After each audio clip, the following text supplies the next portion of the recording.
Поранешната министерка за внатрешни работи Гордана Јанкуловска денеска беше повикана на распит во специјалното јавно обвинителство. Јанкуловска не откри за кој случај, но за медиумите изјави дека е веќе за отворена истрага против неа. Таа обвини дека СЈ одамна го загубил кредибилитетот да води било какви постапки поврзани со правото, како и дека тие станале алатка на СДСМ употребувана за нивни цели.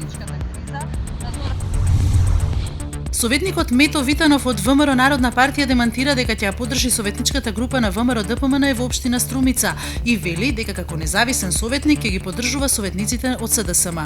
Витанов во видеоизјавата вели дека е изманипулирано централното раководство на ВМРО Народна партија и затоа ја напушта партијата.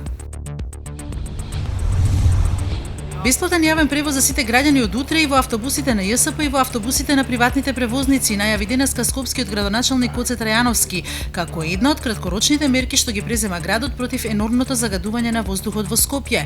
Мерката ќе биде во сила се додека не се намали загадувањето под прагот за алармирање, односно под 100 микрограми на кубен метар.